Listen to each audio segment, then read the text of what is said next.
가을입니다. 이제 정말 가을이라는 게 느껴지고 제법 쌀쌀해진 것 같아요. 단풍도 많이 든 것 같습니다. 가을에 시 읽으면 참 좋다고 그랬죠. 그래서 우리가 지금 가을에 읽기 좋은 시편을 지금 한 편씩 묵상하고 있습니다. 오늘은 특별히 상황이 좀 어려워서 마음이 시린 분들, 그래서 상황이 안 좋다고 여겨지는 분들이 오늘 이 시를 읽으면 얼마나 큰 힘이 되고 위로가 되는 말씀인지 모릅니다. 그래서 많은 작곡가들이 이 시편을 가지고 노래를 많이 지었어요. 여기에 운율도 참 맞아떨어지고 후렴구도 있고 그래서 좋습니다. 잘 아시는 찬양 중에 조금 전에 불렀던 모든 상황 속에서 주를 찬양할지라 내 영혼이 확정되고 확정되었사오니, 이 찬양도 있고, 오주여 나의 마음이 주께로 정해졌으니 멜로디 하는 그 주일학교에서 많이 부르는 찬양도 있습니다. 그리고 내가 마음 민중에 하는 그 찬양이 있거든요. 그 찬양도 오늘 시편 57편 10절을 이렇게 내용으로 해서 지어진 그런 시입니다. 자, 오늘 57편을 보니까 표제가 있는데 다윗의 믹담시라고 되어 있고, 인도자를 따라 알다스엣에 맞춘 노래라고 되어 있습니다. 인도자에 따라, 그러니까 지난 시간에도 그런 시가 있었는데 지휘자, 성가대 지휘자에 따라서 부른 노래이고, 이 알다스헷이라고 하는 것은 do not destroy 라는 뜻입니다. 멸하지 마소서라는 뜻이거든요. 그러니까 이런 가락이 있는 거예요. 그런 독특한 아주 단조에 구슬픈 그 가락에 맞춰서 이 노래를 불렀다라는 것입니다. 저는 이 단조 노래를 별로 안 좋아하거든요. 그래서 좀 밝고, 찬송가 중에서 제가 이렇게 선곡하는 걸 보면 항상 좀 밝고 좀 끝에가 좀 쫙 리타르 단도로 멋있게 끝날 수 있는 노래들을 저는 좀 선호하는데, 근데 간혹가다 그런 상황이 되면 또 그 단조 노래가 마음에 와서 확 닿을 때가 있어요. 오늘 그 57편 시가 그런 시입니다.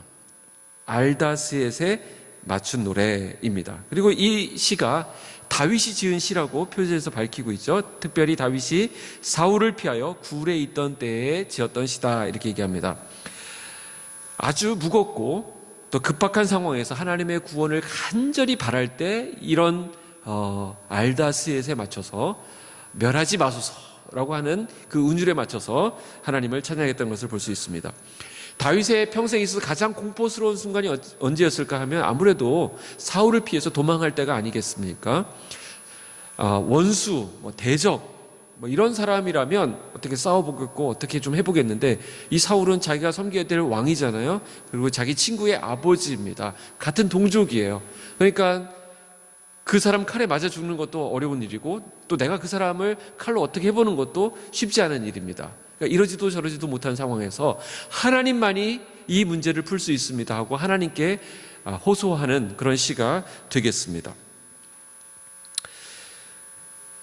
다윗은 사울의 칼을 피해서 동굴 속 깊은 곳에 숨어 들어가 있었습니다. 많은 다윗을 따르는 사람들이 있었는데 함께 숨어 있었는데, 사울의 신복들이 다윗을 찾아서 이제 여기저기 막 사사시 찾아다닐 거 아닙니까? 그들의 발자국 소리가 들려올 때 얼마나 마음이 쪼그러들었겠습니까? 또 그들이 들고 다니는 그 창, 칼, 이런 소리들이 들렸을 때 그들은 정말 불안했을 거예요. 그런데 그런 상황에서 숨소리를 집어삼켜가면서 다윗은 영혼의 기도를 하나님께 지금 올려드리고 있습니다. 몸은 굴 속에 갇혀 있지만 그 영혼은 동굴 위로 날아올라서 저 위에 계신 하나님과 지금 만나고 있는 것입니다. 다윗은 그 사울의 칼이 서슬퍼렇게 다가오면 다가올수록, 그 군사들의 발자국이 다가오면 다가올수록 더욱 하나님을 향해서 절실하게, 아주 긴박하게 그 마음을 견고하게 붙들어매고 있습니다. 그래서 오늘 뒤에 나오듯이, 우리가 찬양했듯이, 내 마음이 확정되고 확정되었사오니, 내 마음이 픽스되었다는 것입니다. 고정되었다는 것, 하나님께 딱 고정되어 있사오니라고 고백을 합니다. 근데 시편 57편을 우리가 대략적으로 한번 살펴보면 이렇게 전체적으로 좀 어떤 시인가를 좀 전체 숲을 좀 볼 필요가 있습니다. 시편은, 요 57편은 크게 두 부분으로 나눠질 수 있어요. 뭐 때문에 그 힌트를 얻을 수 있냐면 후렴구가 있거든. 후렴구. 우리 찬송가도 보면 후렴이 있을 때는 1절, 그리고 후렴 부르고 2절 후렴 부르고 하듯이 그 후렴구가 아주 중요합니다. 자, 후렴구가 어디 나오냐면 5절과 11절에 나오는데 여러분들 5절 말씀으로 한번 읽어주시기 바랍니다. 제가 11절을 읽을 테니까 여러분들 5절을 먼저 읽어주시죠. 시작.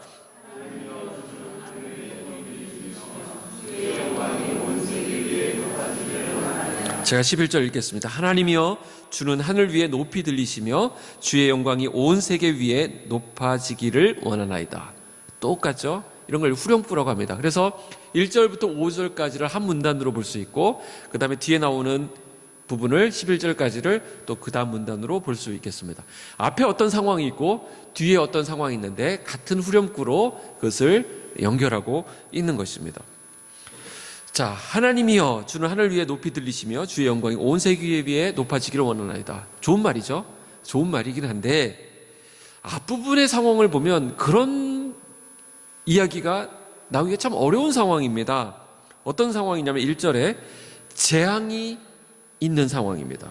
이 재앙들이 지나기까지 피하리이다 이러니까 지금 재앙이 있는 상황, 재앙의 상황입니다. 또 3절에 보면 나를 삼키려는 자의 비방이 있습니다. 근데 그 사람들이 어떤 모습으로 보이냐면 사자들 가운데서 자기가 사는 것 같다.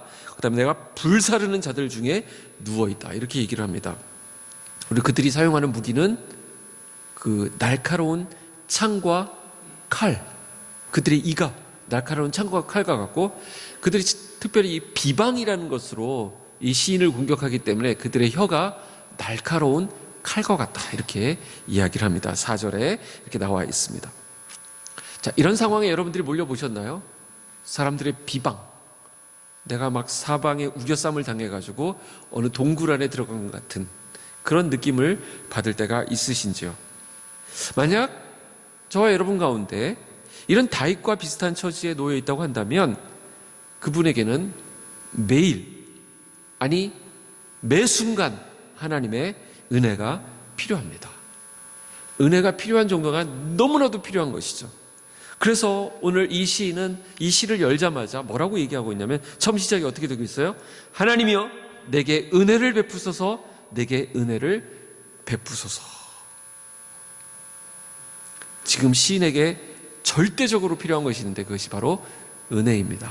아까 기도하신 형제님이 하나님의 은혜를 구했습니다. 은혜가 무엇이죠? 보통 우리는 은혜 그러면 모든 것이 다 내 문제나 소원들이 다 해결된 다음에 은혜 받았다, 내가 은혜를 입었다 이렇게 얘기를 하죠.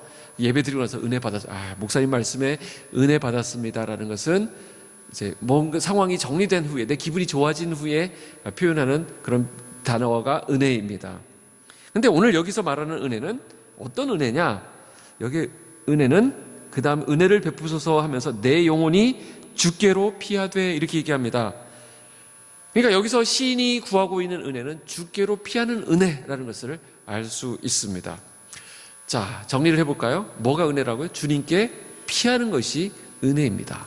자, 주님께 피하는 것이 은혜이지만 또 오늘 말씀을 가만히 살펴보면 주님께 피하기 위해서는 그 은혜를 받기 위해서는 또 은혜가 필요합니다. 주님께 그냥 피해지는 게 아니에요. 지금 상황이 굉장히 안 좋다고 그랬습니다. 하나님의 은혜만이 이 문제를 풀 수 있습니다. 그래서 우리가 주의 날개 아래 있어야 된다라고 이야기하고 있는 것입니다. 주께로 피하되 어떻게 한다고요? 주의 날개 그늘 아래서 이 재앙들이 지나가기까지 피하리다 얘기합니다. 자, 그런데 우리는 어떻습니까? 어떤 상황들이 생기면, 안 좋은 상황들이 생기면 주님께 피해집니까? 잘 안 돼요. 우리는 어디로 피하냐면 우리의 두려움 속으로 피합니다. 염려 속으로 피하고 불안감 속으로 피하려고 합니다. 상처 속으로 들어가려고 합니다. 그래서 주님께 피한다고 하는 것은 결국 뭘 얘기하냐면 주님 안에서 온전한 만족과 진정한 평안을 누린다는 것을 얘기하는데 그게 잘 안 돼요. 주님 안에 피했다고 하지만 거기서 만족을 못 누리는 거예요. 뭔가 더 필요하다고 느낍니다. 이거 갖고 안 되겠다라고 생각하는 것입니다. 그러면 주께 피한 것이 아닌 것이죠. 다윗은 자기가 지금 굴 속에 들어가 있다라고 표지에서 밝혔다 그랬죠. 모든 압박들을 피해서 굴 속으로 들어갔는데 숨죽이고 있는 자신의 모습, 굴 속에서 한번 상상해 보십시오. 굴 속에서 숨을 죽이고 있는 자신의 모습을 봤을 때 얼마나 불안했을까요? 여기가 과연 안전한 곳일까? 이 굴이 나를 과연 지켜줄 것인가? 굴이 안전하다고 해서 여기로 숨어들었는데 여기가 정말 제대로 나를 지켜줄 것인가? 그렇게 생각하면 좀 서글픈 생각이 들지 않았을까요? 다윗이 잘 나가고 한때는 추앙받고 사람들의 인기를 온몸에 받던 그런 다윗이었고 자유롭게 살아가던 사람이었는데 지금 굴 속에 들어서 뭐라도 붙잡아야 되는 그런 상황 가운데 내몰린 것입니다. 그럴 때도 되면 동굴이 아니라 정말 자기가 필요로 하는 어떤 것에 대해서 매달리게 되어 있습니다. 여러분들이 좀 감을 못 잡으시는 것 같아가지고 제 얘기를 좀 하면, 저는 이제 개척하면서 좀 사람들을 많이 의지했던 것 같아요. 지금도 의지합니다. 그런데 많이 했던 것 같아요. 과거형입니다. 사실 여기 영신학원에 와 있는데 여기 학원에 오기 전에 다른 학교 하나를 알아보고 있었어요. 한 대학교였는데 거기에 이제 관계되시는 분들을 만나고 막 그 대학교에 좀 높으신 분, 그 모든 걸 결정하신 분을 만날 때는 막 될 것 같고, 그분이 주는 전화 한 통, 전화가 이렇게 탁 스마트폰에 뜨면 막 힘이 막 여기서부터 불끈 올라와요. 되는구나. 이메일을 막 열어보는데 그분이 보낸 이메일이 있으면 막 희망이 막 차는 거예요. 제가 어디에서 힘을 얻었냐면 그분의 전화 한 통, 그분의 메일, 거기에 힘을 얻었습니다. 또 누가 전화해가지고 뭐 필요한 거 없냐 그러면 그냥 될 것 같고. 근데 결국 그게 안 됐어요. 지나고 보니까 만약에 내가 다시 지나온 날들을 다시 이렇게 그쪽으로 이제 다 봤으니까 간다고 한다면 절대로 그것으로 흥분하지 않을 것 같아요. 왜냐하면 그건 내가 교회를 세우는 데 있어서 전혀 도움이 되지 않았기 때문에. 결국 누가 하셨냐면 이 교회는 하나님이 세우셨거든요. 저는 지금 고백하게 되는 것은 하나님이 하셨다. 모든 것은 하나님께서 진행하셨고 하나님께서 보내주신 사람들이 온 것이고 하나님께서 열어주신 길로 우리가 걸어가고 있는 것이다 라는 고백을 하기 때문에 결국에는 지금에 돌아서서 생각하지만 하나님이 하셨다라고 제가 고백하게 되는 것입니다. 내 상식과 내 생각을 뛰어넘어서 일하시는 분이 바로 하나님이십니다. 결국 하나님이 해결하시는 거예요. 문제의 해결자는 하나님이십니다. 그러나 그 당시에는 그 학교 당국이 어떤 사람들의 말이 더 크게 보이는 것이 사실이에요. 그래서 그렇기 때문에 우리가 솔직하게 고백하게 되는 것은 어떤 고통이나 어떤 답답함의 상황 가운데에서 주님께 피한다는 것이 생각만큼 쉽지가 않습니다. 그래서 우리에게 은혜가 필요한 거예요.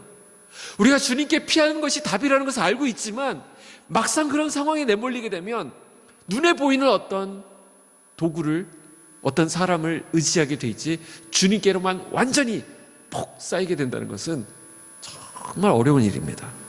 그래서 주님께 피할 수 있게 해달라고, 정말 진정한 문제 해결자가 되시는 주님 안으로 들어갈 수 있게 해달라고 기도하고 그 은혜를 구하는 것이 맞는 말이죠. 그래서 시인은 지금 하나님이여 내게 은혜를 베푸소서, 내게 은혜를 베푸소서 기도하고 있는 것입니다. 그냥 우리 생각으로는 주님께 확 피하면 피할 수 있을 것처럼 여겨집니다. 그러나 우리가 굴 속에 있으면서 기도하게 되는 것은 몸은 동굴 안에 숨길 수 있을지 몰라도 우리의 영혼까지 동굴이 지켜주지 못합니다. 우리의 마음을 우리가 생각하는 안전장치가 그걸 우리를 지켜주지 못하는 거예요. 내가 의지하고 내가 힘을 좀 얻는 어떤 조건을 내가 가지고 있다 할지라도 그것이 내 영혼을 만족시키지 못한다라는 것이죠. 그래서 뭐라고 합니까? 은혜를 베풀어 주소서 이야기하는 것입니다. 1절을 여러분들이 한번 다시 읽어보실래요? 1절 시작. 하나님이여 내게 은혜를 베푸소서, 내게 은혜를 베푸소서.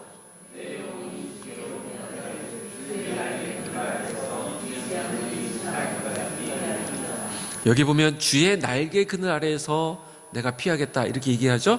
날개 그러면 여러분들이 무엇이 생각돼야 되냐면 날개는 새가 가지고 있잖아요. 새, 어미새를 생각하시면 좋겠습니다. 제가 예전에 다큐멘터리를 봤는데 불이 났던 것 같아요. 산에 불이. 그래서 어미새가 타 죽었는데 열어보니까 그 안에 새끼들이 있는 거예요. 그러니까 어미새는 자기 품 안에 품은 새끼들을 끝까지 지키는 것이죠. 그건 자기의 존재가 되는 것입니다. 그러니까 어떤 다른 천적이 와가지고 이 새끼들을 잡아먹으려고 하면 이 날개 아래 탁 품은 어미새가 품고 있는, 보호하고 있는 새는 이 어미를 치지 않고서는, 어미를 공격하지 않고서는 절대로 갈 수가 없는 것입니다. 우리가 주의 날개 아래 들어간다는 것은, 피한다는 것은 그때부터는 주님의 싸움이 되는 거예요. 주님이 하시겠다는 것입니다. 그래서 그때부터는 새끼가 뭐 할 수 있는 게 아니에요. 어미가 다 하는 것입니다. 그럼에도 불구하고 우리가 조금 전에도 살펴봤듯이 현실에 대한 불안감과 조급함 때문에 우리의 영혼까지 온전히 주의 날개 아래 들어가는 것이 참 쉽지 않구나라는 것을 생각하게 된다는 것이죠. 그래서 내 몸은 지금 교회에 나와 있고 예배를 드리고 있고 또 때로는 새벽 기도도 나오고 뭐 금요 기도도 나가고 여러 가지 몸부림을 치지만 영혼이 여전히 두려움과 염려, 근심에 쌓여 있다고 한다면 그래서 내 영혼이 주님의 날개 안에 푹 들어가 있는 것이 아니라는 것을 보여주는 것입니다. 그래서 우리에게 은혜가 필요한 거예요. 주의 날개로 나를 덮으소서. 내가 그 아래 피하리이다. 주여 은혜를 베풀어 주소서. 이렇게 기도하게 되는 것입니다. 자, 그러면 우리가 구하게 되는 그 하나님, 그 하나님의 날개 아래 들어가기를 구하는데 그 하나님은 어떤 분이신가를 우리가 봐야 되겠죠. 그래서 2절에 나옵니다. 2절에 뭐라고 얘기하냐면 내가 지존하신 하나님께 부르시지며 곧 나를 위하여 모든 것을 이루시는 하나님께로다. 여기 하나님에 대한 아주 중요한 묵상이 시인으로부터 일어나고 있습니다. 뭐라고 얘기하냐면 그는 지존하신 하나님이시다 이렇게 합니다. 지존이 뭐냐면 모든 것 위에 모든 것 되신다라는 뜻입니다. 그러니까 다른 말로, 요즘 말로 하면 능력자다라는 것입니다. 하나님은 능력자이십니다라는 뜻이에요. 이렇게 보시면 좀 쉽게 다가오시죠. 그 다음에 그 능력자이신 하나님, 그분이 어떤 분이냐? 나를 위하여 모든 것을 이루시는 하나님이시다 이렇게 얘기합니다. 자, 모든 것을 이루시는데 누구를 위하여? 나를 위하여. 그러니까 나를 위해 모든 것을 하시는 분은 나를 사랑하시는 분이시다라는 것이죠. 그러니까 앞에는 능력자이신데, 능력이 많으신데 또 뭐도 많으세요? 사랑도 많으신, 능력과 사랑을 같이 가지고 계신 그 하나님, 그 하나님께 내가 피하리다라는 것입니다. 여러분 한번 생각해 보세요. 누군가가 있는데 사랑은 엄청 많아. 그분이 나를 사랑한대. 근데 능력은 하나도 없어. 아버지가 사랑은 되게 많아요. 그런데 능력이 없어. 그래서 니들 밥벌이는 니들이 해라. 자, 이런 아버지면 어떻게 믿고 의지하겠어요, 그죠? 근데 또 능력은 엄청 많아. 그래서 막 재벌이야, 뭐 회사가 막 수십 개가 돼요. 근데 사랑이 없어. 나가. 어디 와? 내 거 한 푼도 못 쓰는 줄 알아. 내가 어떻게 번 건데 이렇게 한다면 이것도 뭐 아무 나하고 상관이 없는 거잖아요. 그러니까 가장 좋은 것은 능력과 사랑이 같이 있어야 우리가 믿고 따르는 것이다. 우리가 우리 하나님을 좋으신 하나님이라고 고백하고 그분을 찬양하고 그분을 섬기고 그분을 예배하는 것은 그분은 능력자이시고 사랑도 많으신 분이기 때문에 그렇습니다. 오늘 2절 말씀 여러분들 한 번 더 읽어보세요. 여러분들의 하나님이십니다. 시작.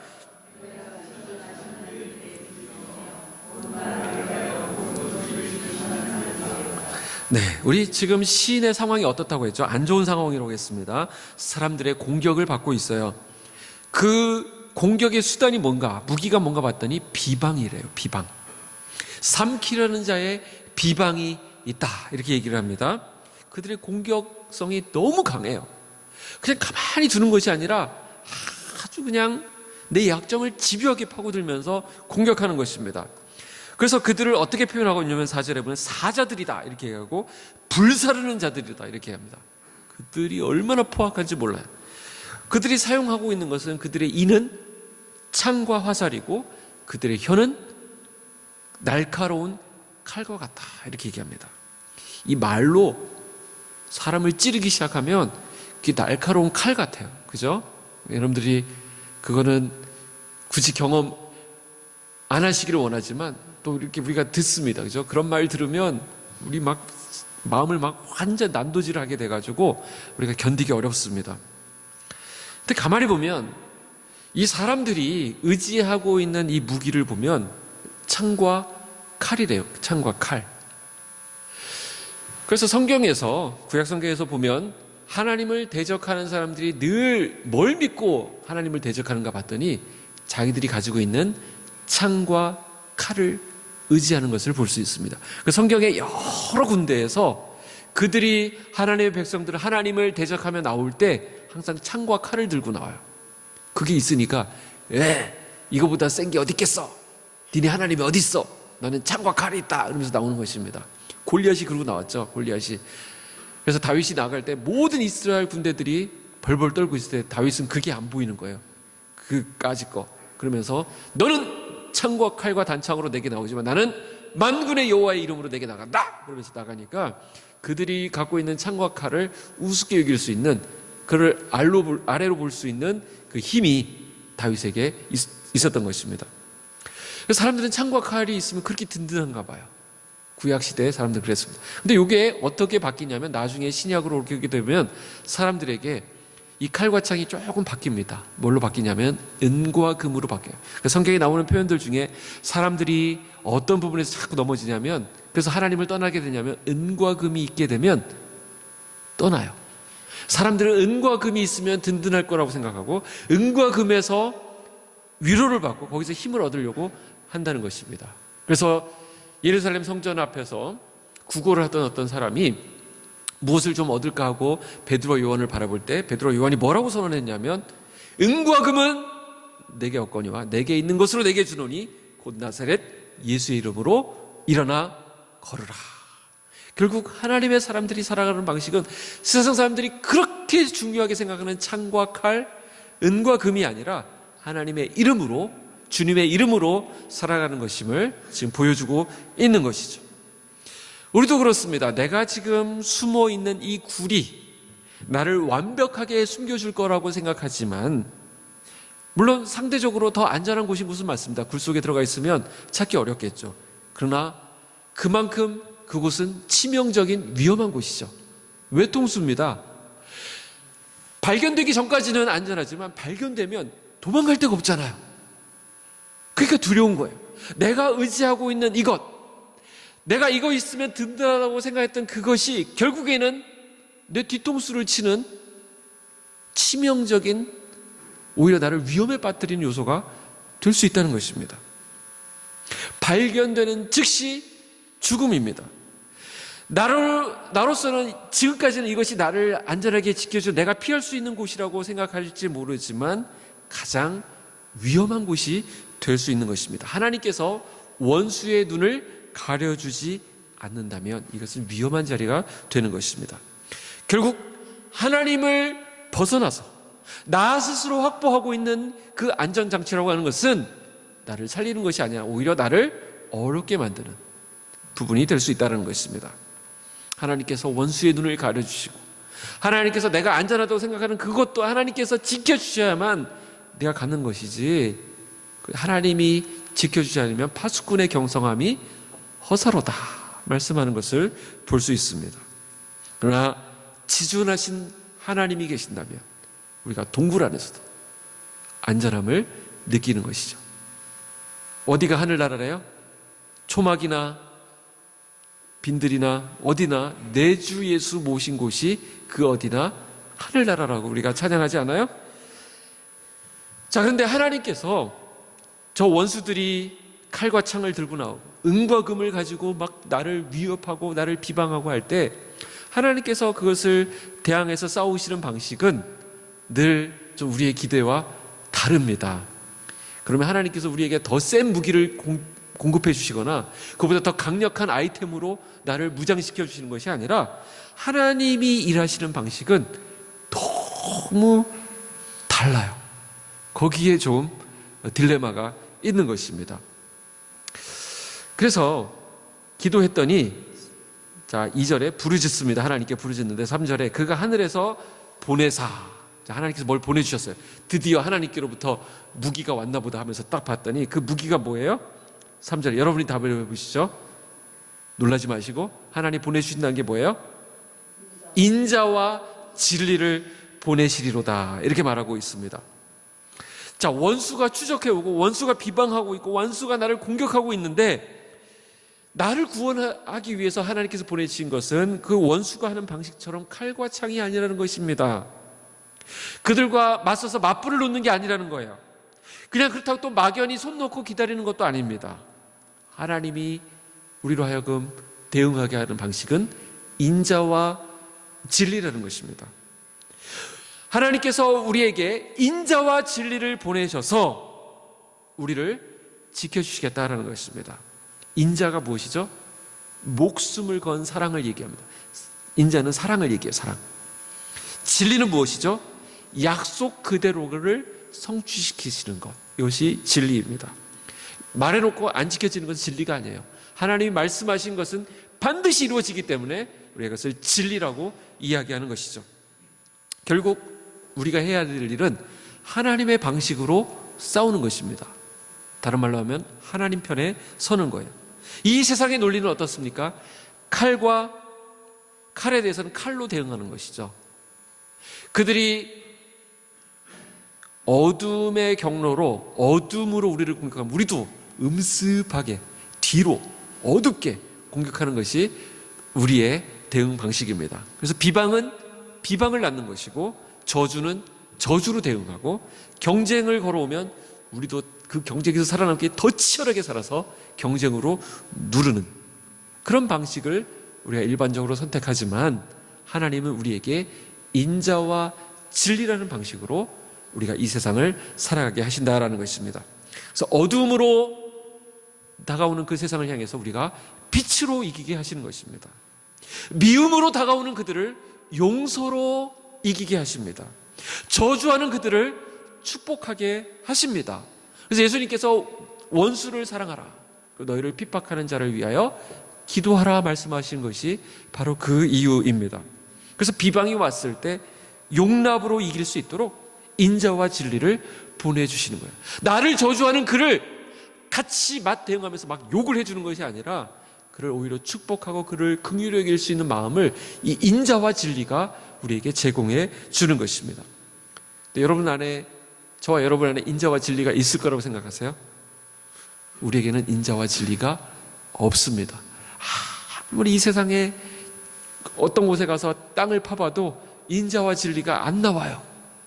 내 속에 선한 것이 없나니 아무리 파내려고 해도 쥐어짜내도 인자와 진리가 우리 속에서는 생성이 되지 않습니다. 그래서 인자와 진리는 어디서부터 와야 될까요? 하늘로부터 와야 되는 것입니다. 그래서 3절 읽어볼까요? 그가 하늘에서 보내사 나를 섬기려는 자의 비방에서 나를 구원하실지라. 하나님이 그의 인자와 진리를 보내시리로다. 인자와 진리가 어디서부터 온다고요?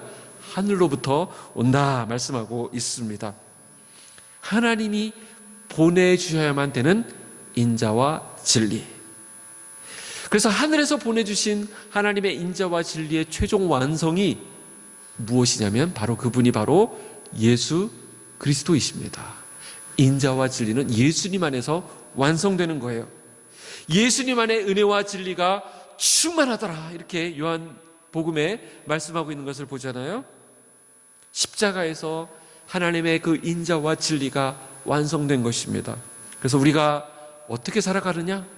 이 악이 횡행하고 온갖 불법과 우리 마음을 어렵게 하는 상황들이 펼쳐지고 있을 때, 그 상황에서 하나님의 백성들이 살아가게 하는 방식은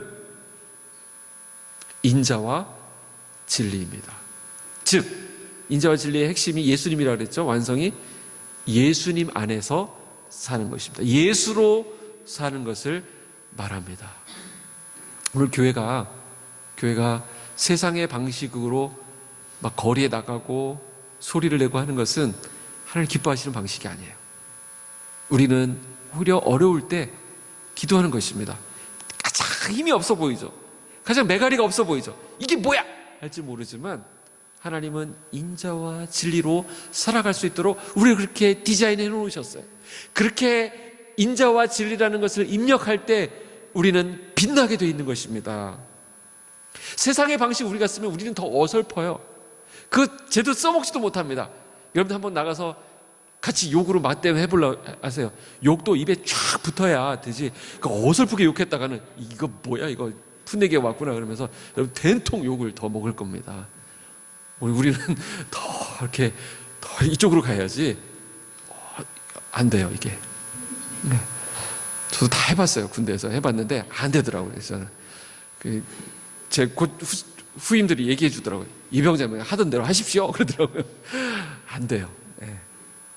그래서 내 안에 예수가 살아날 때, 예수와 우리가 함께 있을 때, 예수로 살 때 우리가 승리하게 되는 것입니다. 결국 이 말은 뭐냐면 내가 죽고 예수가 살 때, 그래서 우리 안에서 늘 부활, 예수의 부활이 우리 삶의 실제가 될 때 그 안에서 우리가 인자와 진리로 살아갈 수 있는 것입니다. 하나님께서 우리에게 모든 것을 다 주시겠다 말씀하셨습니다. 나를 위해서. 그 모든 것이 무엇이죠? 하나님 주신 모든 것이 예수님 안에 들어가 있습니다. 지존하신 분이면서 동시에 나를 위해 모든 것을 주실 수 있는 분이라고 한다면 그 날개 아래 들어갈 충분한 준비가 된 것입니다. 근데 오늘 말씀에 보면, 오늘 시인, 우리 아까 찬양에서 내 마음이 확정되고 확정되었사는 얘기했는데 뭘 확정했다는 말일까요? 뭘 결단했다는 것일까요? 지금 이 상황이 좀 되게 이상해요. 앞부분에는 1절부터 5절까지를 보면 재앙, 비방, 그리고 막 부르짖고 내가 죽겠습니다 하는 내용들로 가득 차 있죠. 그런데도 결론은 어떻게 나냐면 5절에 하나님이여 주는 하늘 위에 높이 들리시며 주의 영광이 온 세계 위에 높아지기를 원하나이다 이렇게 얘기를 합니다. 근데 뒤에 가보면 내 마음이 확정됐다고 그러고 내가 이제 찬송하겠다고 그러고 노래하겠다고 그러고 새벽을 깨우겠다고 이렇게 얘기합니다. 그래서 신학자들이 이 뒷부분은 7절 이후로 나오는 11절까지 내용은 새벽에 드리는 기도다 이렇게 되고 이쪽은 밝아졌잖아요. 근데 앞에는 뭐냐면 저녁에 드리는 기도다. 어둠의 기도, 어둠 속에 드리는 기도고 이쪽에서는 빛에서 드리는 기도다 이렇게 얘기를 합니다. 그런데 아까 그 후렴구가 똑같았잖아요. 절망 가운데 부르는 것도 찬양이었어요. 근데 모든 상황이 다 해결되고 나서 부르는 것도 똑같은 내용의 찬양입니다. 자, 그럼 이걸 통해서 뭘 알 수 있냐면 우리 하나님은 내 상황하고 상관없이 어떤 상황에서, 모든 상황에서 나의 찬양을 받으시기에 합당한 분이시다라는 것을 알 수 있어요. 우리가 언제 찬양합니까? 언제 감사합니까? 우리는 보통 하나님께서 나에게 어떤 것을 해주셨고 내 기도에 응답하셨고 나에게 좋은 일들이 펼쳐졌을 때 감사합니다. 그리고 하나님을 찬양합니다. 이렇게 찬양이 나오죠. 근데 하나님은 우리가 상황이 안 좋을 때도, 우리가 동굴 속에 있을 때도, 우리가 깊은 절망 가운데 있을 때도 우리가 어떻게 거기서 빠져나오냐면 하나님을 찬양하는 것입니다. 왜냐하면 하나님은 그 상황에서도 찬양받으시기에 합당하신 분이에요. 내 상황에 따라서 하나님이 이렇게 내려오셨다가 또 상황이 좋으면 하나님도 같이 이게 아니에요. 하나님 늘 그 자리에 계세요. 우리가 그래서 어떤 상황에든지 그 동일하신 하나님을 바라보고 찬양할 수 있는 것입니다. 우리의 어려운 상황에서, 상황이 안 좋다고 여겨질 때, 모든 상황이 절망이고 내가 두려움 속으로, 염려 속으로, 근심 속으로, 불안 속으로 들어가 있는 그 동굴에 갇혀 있을 때 그 동굴 안에서 그 하나님을 향해서 손을 들고 찬양하는 것입니다. 그러면 그 하나님을 찬양하게 하셨던 그 하나님이 그 동일한 찬양을 모든 것이 회복되고 모든 것이 해결되고 모든 것이 펼쳐진 그 상황 가운데서 동일한 찬양을 부르게 하신다라는 것입니다. 그러니까 우리가 언제 찬양을 해야 될까요? 상황이 안 좋을 때, 그때 찬양하기로 결단하셔야 됩니다. 내 마음이 확정되었습니다. 내 마음이 결정되었습니다. 찬양하는 것입니다.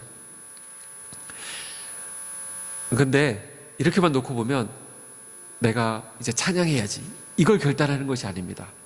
정말 오늘 말씀을 자세히 보면 무엇을 결정하고 있느냐라는 것은 내가 죽는 것을 결정하고 있다는 것을 알 수 있어요. 내 방법대로 하지 않기를 결정하는 것입니다. 왜냐하면 보니까 나를 살리는 것, 나를 새롭게 하는 것, 모든 상황에서 빠져나오게 하는 것은 내가 의지하는 그런 방법들이 아니라 하나님이 보내주신 인자와 진리로 내가 살게 되고 그 동굴에서 빠져나오게 되었다는 것을 알게 되었거든요. 그러니까 결국 내가 결단하는 것은 무엇이냐, 내가 마음에 확정해야 될 것은 무엇이냐, 내 방법을 쓰지 않기로, 더 정확하게 말하면 나를 죽이기로, 내가 죽기로 결정하는 것입니다. 사실 내가 죽는 거 쉽지 않아요. 왜냐하면 내가 여전히 살아있으면 그 방법으로 확 해주고 싶거든요. 아유, 저거 깜도 안 되는 거 그냥 내가 그냥 이걸로 그냥 논리로 누를 수 있는데, 내가 가지고 있는 걸 사용하면 저거 그냥 한 번에 제압할 수 있는데 라는 생각이 듭니다.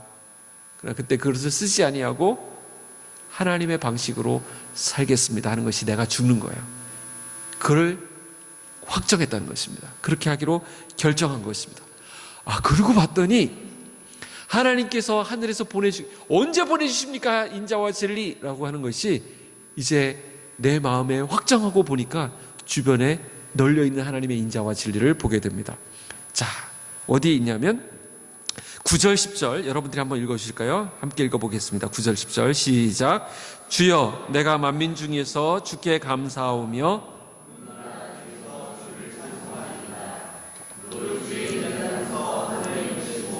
주의 진리는 궁창에 이르나이다. 여기 보세요. 아까 하나님이 인자와 진리를 하늘에서 보여주신다고 했는데 그 인자와 진리가 10절에 그대로 나와 있잖아요. 눈을 들어보니까 내 주변에 널린 게 인자였어요. 하나님의 인자. 그래서 그 인자가 너무 커서 하늘에 미치고 온 세상이 가득하다는 것입니다.